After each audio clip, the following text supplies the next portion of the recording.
ஏக இறைவனின் சாந்தியும் சமாதானமும் நம் அனைவரின் மீது உண்டாவதாக. எல்லா புகழும் இறைவன் ஒருவனுக்கு. இன்னைக்கு நம்ம ஒரு நபரை பத்தி பார்க்க போறோம். இவர் வந்து பாத்தீங்கன்னா யூடியூபர் தான். இவரை வந்து ஒரு சிலர் வந்து என்ன பண்ணிருப்பீங்க, ரீசெண்ட் டேஸ்ல வந்து ஷார்ட்ஸ்ல பார்த்துருப்பீங்க. நிறைய பேருக்கு தெரிஞ்சிருக்காது. ஏன்னா இவங்க வந்து ஹிந்தி பேசக்கூடிய ஒரு யூடியூபர் தான். அவங்க வந்து நார்த் இந்தியால இருந்து வீடியோ போட்டுட்டு இருக்காங்க.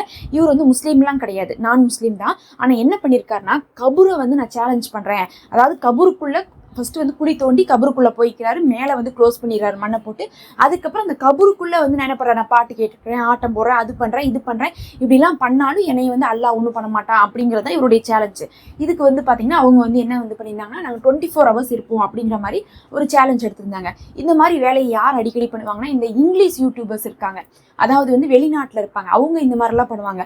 அதிகமாக தமிழ் யூடியூபர்ஸ் இந்த மாதிரிலாம் பண்ண மாட்டாங்க. அதாவது இப்போதான் இவங்கெல்லாம் வந்து இந்த மாதிரி விளாக் பண்ணுறது, ப்ராங்க் பண்ணுறதெல்லாம் பண்ணுவாங்க, சேலஞ்ச் பண்ணுறதெல்லாம் பண்ணுறாங்க. ஆனால் அவங்க வெளிநாட்டில் இருக்கிறவங்களாம் 20 வருஷத்துக்கு முன்னாடி அதெல்லாம் பண்ணியிருக்காங்க. அதனால் இந்த மிஸ்டர் பீஸ்ட் அப்படின்னு சொல்லிட்டு பார்த்தீங்கன்னா ஒரு சேனல் இருக்கும் இங்கிலீஷில். அவர் வந்து பார்த்தீங்கன்னா மிஸ்டர் பீஸ்ட்லாம் வந்து எக்கச்சக்கமான ஃபாலோவர்ஸ். அவரு தான் வந்து யூடியூப்லேயே வந்து நம்பர் 1 இருக்காரு. அவர் வந்து இந்த மாதிரி வேலையெல்லாம் நிறைய தடவை பண்ணியிருக்காரு. 24 மணி நேரம் நான் வந்து என்ன பண்ணுவேன், சவப்பெட்டிக்குள்ளே இருப்பேன்னு சொல்லிட்டு கிறிஸ்டின்ஸ்லாம் இருப்பாங்களா, அந்த சவப்பெட்டிக்குள்ளே போய் தன்னை பூட்டிக்கிட்டு படுத்துக்கிட்டே 24 மணி நேரம் அந்த குழிக்குள்ளேயே இருந்தெல்லாம் வந்து என்ன பண்ணாரு, சேலஞ்ச் பண்ணாரு. அதை பார்த்துட்டு இவனுக்கு என்ன பண்ணியிருக்காங்க, நாங்கள் வந்து முஸ்லீம்கள் செய்கிற மாதிரி செய்ய போகிறோம், அவர் கிறிஸ்டின்னா இவர் முஸ்லீம், அம்மா முஸ்லீம்கள் செய்ய மாதிரி செய்ய போகிறோம்னு சொல்லிட்டு ஃபர்ஸ்ட் ஒரு குழியை தோண்டிட்டாங்க. குழியை தோண்டி என்ன பண்ணுறாங்க, ஒரு பெட்டி மாதிரி அமைச்சிட்டாங்க. பெட்டினா வந்து கிறிஸ்டின்லாம் இது பண்ணுவாங்க, அந்த சவப்பெட்டி கிடையாது. இது சும்மா வந்து ஒரு இந்த மாதிரி பெட்டி, பெருசாக அகலமாக ஒரு மனுஷன் உட்கார அளவுக்கு உண்டான பெட்டியை வந்து அமைச்சுக்கிட்டாங்க. அந்த பெட்டிக்குள்ளே ஃபுல்லாக பார்த்தீங்கன்னா ஒரு நாளைக்கு தேவையான எல்லா பொருளுமே அங்கே இருக்கிற மாதிரி அமைச்சுக்கிட்டு என்ன பண்ணிட்டாங்க, போய் மண்ணெல்லாம் க்ளோஸ் பண்ணி உள்ளே போயிட்டாங்க.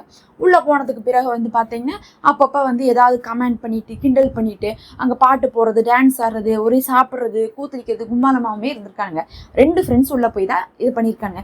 வெளியே ஒரு 15 பேர்த்த என்ன பண்ணிட்டாங்க, விட்டுட்டு தான் போயிருக்காங்க. ஏன்னா ஏதாவது ஒன்றுனா தூக்கணும், ஹாஸ்பிட்டல் கூட்டிகிட்டு போகணுங்கிறக்கா எல்லாம் தெரிஞ்சு விட்டுட்டு போயிருக்காங்க. ஃபர்ஸ்ட் பார்த்தீங்கன்னா முதல் 2.5-3 மணி நேரம் வந்து சும்மா தான் நார்மலாக போயிருக்கு.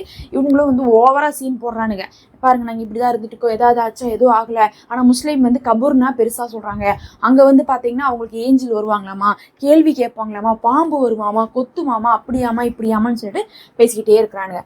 2.5 மணி நேரம் வரை காலநிலையும் கரெக்டாக இருந்திருக்கு கிளைமேட்டு. ஆனால் ஒரு 2.5 மணி நேரத்துக்கு அப்புறம் பார்த்தீங்கன்னா நைட் ஆகுது.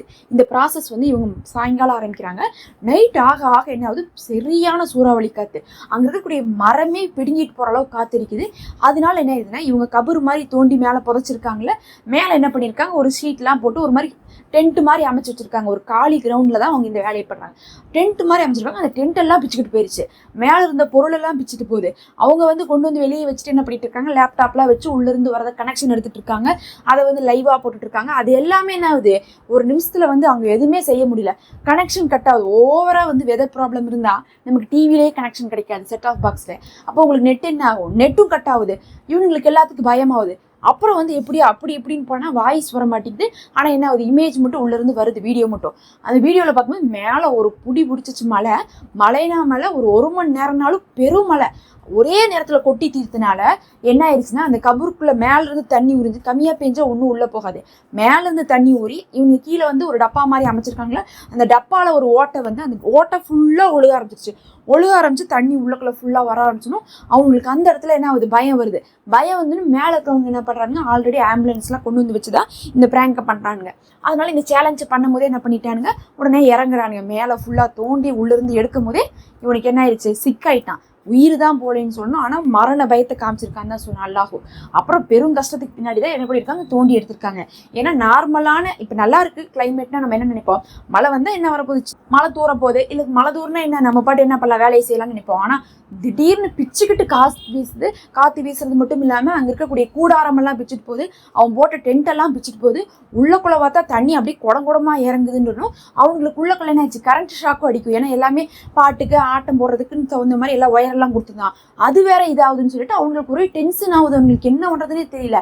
கடைசி நேரத்தில் போராடி அந்த கிளைமேட்டில் மீட்டு கொண்டு போய் 2 பேர்த்தையும் ஹாஸ்பிட்டலில் அட்மிட் பண்ணி அப்புறம் ஹாஸ்பிட்டல்லேருந்து டிஸ்சார்ஜ் பண்ணிட்டு வந்து இந்த மாதிரியான சேலஞ்செலாம் இனிமேல் நான் செய்ய மாட்டேன்னு சொல்லிட்டு அவனே சொல்லிட்டான். இப்படிதான் வந்து கபரோட என்ன பண்றாங்க, சிலர்லாம் வந்து விளையாட்டுக்கு இது பண்ணிட்டு இருக்காங்க. நமக்கு வந்து மறைவான விஷயத்துல எல்லாம் ஞானம் இருக்காது. அதுலயே நம்ம வந்து என்ன பண்ணக்கூடாது, கேலி கிண்டல் பண்ணக்கூடாது. சில விஷயங்கள் நமக்கு தெரியாத போது அதை விட்டு விலகி இருப்பதே சிறந்தது. நம்புங்க, நம்பாம போங்க. அதை போய் நீங்க யாரு சோதிக்கிறது அப்படின்னு இருக்குல்ல, அதுக்கான பாடத்தை தான் அவனுக்கு கத்துக்கிட்டாங்க.